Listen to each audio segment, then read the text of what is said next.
Welcome to almost the last lecture in basics of electrotherapy, and the last lecture includes what we know as magnetism. We already know what is magnetism. Magnetism is the energy of South Pole or North Pole. When you take a compass and you place it somewhere, it will point towards the south and the north, right? So these are the two magnetic poles of the earth, and they form a line of force around them. Fine. So magnetism is, magnet is something, a power to attract something towards a positive pole or a negative pole. Normally we call it as a positive and a negative, right? So here also the same principle is there, that same poles go farther away and opposite poles attract, right? So same principle goes when we talk about magnetism. Then there is something known as electromagnetism. This says that whenever there is flow of a current, it has a magnetic field around it. We just saw in the last lecture that every atom has a force or line of forces around it, right? So whenever the atom travels, right, whenever the electron travels, whenever something travels, right, whenever it travels, it has those lines around it which creates a electromagnetism over there. So whenever there is a flow of electricity, you see that things are attached to it. If you have felt a shock of electricity, random electricity shock, the term they say is that the person got stuck to the electric source. Why he gets stuck? He gets stuck because of this electromagnetic force which pulls the person towards the electricity, and so he cannot detach from the electricity. So the person gets burned up, because a lot of electricity without control passes through the body. But when we are using it in electricity, when we are using electricity for treatment in physiotherapy, we are going to keep it controlled, so there is no such thing of electric shock. Although electric shock is an important topic, we'll discuss about it later on. Fine. So then there is something known as electromagnetic spectrum. We know, we have done that experiment of that prism, that you have put a prism and you enter a light from one side and the other side you get a spectrum of light, right? Similarly, magnetism has a electromagnetic spectrum which gives rise to various waves, starting from the radio waves being the lowest, then the microwave, then the infrared waves, then the visible light waves that we can see, then the ultraviolet waves, and last are the X-rays, right? So this is known as the electromagnetic spectrum. Fine. I said you previously that I am not going to get into a lot of detail with all these terms. You are already aware of these terms. The next thing is electromagnetic induction. What is electromagnetic induction? We all had that dynamo fitted in our cycle. So when you drive a cycle, it will give rise to the sound of the horn. The faster you drive, the louder will be the horn, and the slower you drive, the slower will be the horn. What happens over here is there is a coil of wire that is kept in between two electrodes. So as the cycle tire rotates, these electrodes, this magnets rotate, and this magnets rotate around a coil of wire. So they create a force inside, which we call it as electromagnetic force. They create an electromagnetic force, right? So this is known as induction.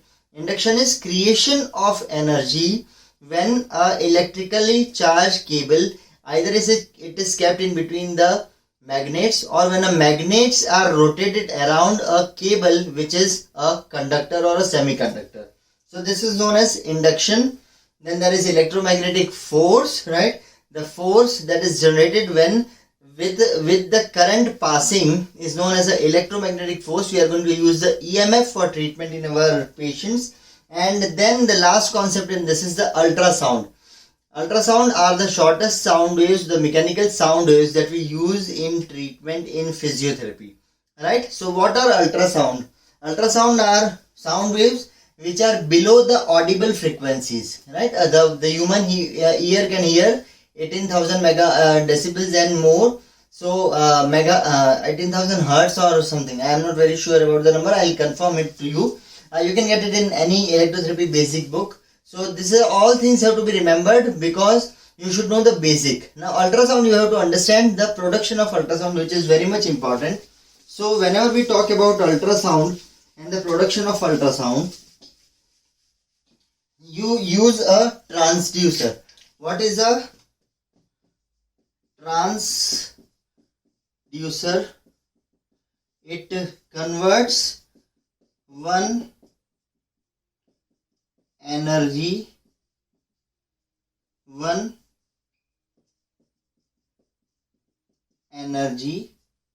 to other, right? So this is known as a transducer. So there is a transducer head that is used when you are going to produce ultrasound. Now what happens is this transducer is having a piezoelectric crystal.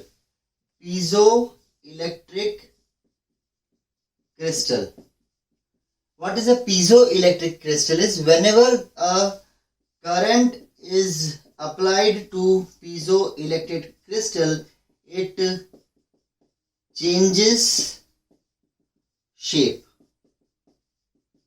right? So whenever current is applied to the piezoelectric crystal, it changes shape. So there is a transducer. In the transducer, there is a piezoelectric crystal. So as you apply current to the transducer, it transfers the current to the piezoelectric crystal, and the piezoelectric crystal changes its shape. As it changes the shape, it is placed near a metal plate. So the changes of shape creates vibration in the metal plate, and this metal plate creates the ultrasound that we are giving to the patient. Now, why ultrasound is the only thing used as far as sound is concerned? Because ultrasound can travel more in water. Ultrasound waves do not travel in air. Their transferability in the air is very low. They can travel better in water. That is why in medical, whenever body is related and body related things are concerned, we use lot of ultrasound, because ultrasound can be easily traveling in the body because body has more of water content, right? So this you should understand, that there is a transducer which has a piezoelectric crystal. When the current is applied to the transducer, the current is transferred to the piezoelectric crystal. That causes a change in shape of the piezoelectric crystal, and when the shape changes, there is a plate placed near it which vibrates because of the changes of shape of the piezoelectric crystal. And when this plate vibrates, it transfers the sound to the medium, that is water, and hence the ultrasound is produced. And it is best transmitted or absorbed in liquid than compared to air, right? That is why we used this in using it. Now, in physiotherapy, especially you have to remember this. In physiotherapy, the piezoelectric crystal that is used is lead zinconate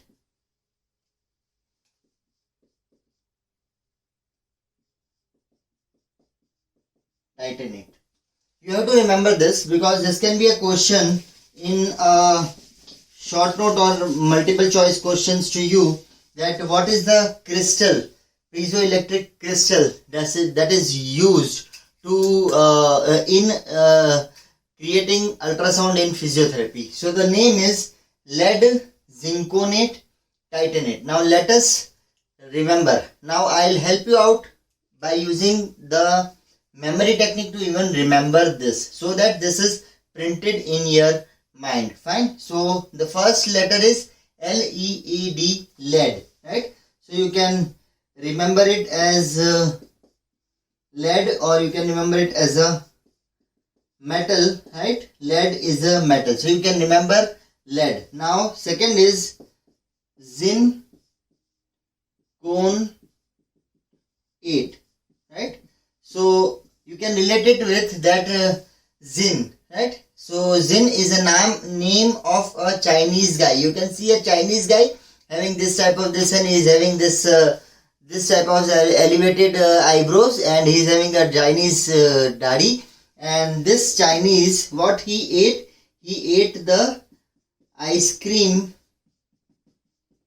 cone, right? So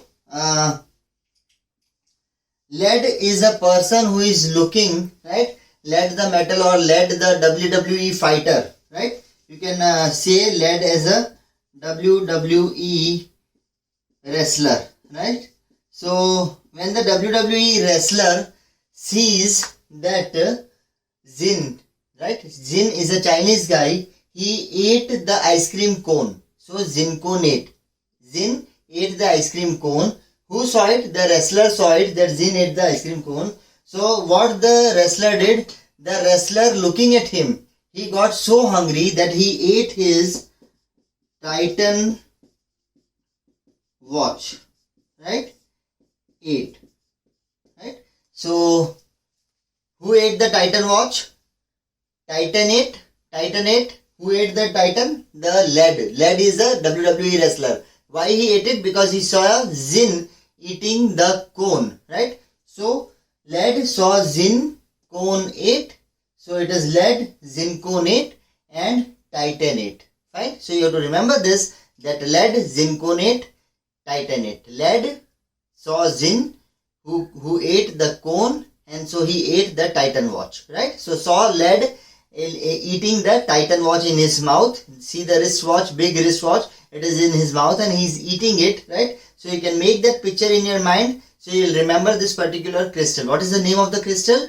It is lead, zinconate, titanate. Fine. So I hope you understand till here.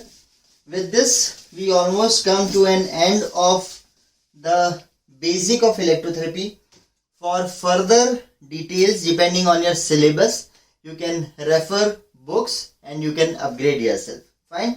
Now next we are going to get into the nerve and muscle and stimulation of nerve and muscle. Fine. So next class we are going to go in stimulation of nerve and muscle. Now that is a very important chapter, so I want you all to be attentive.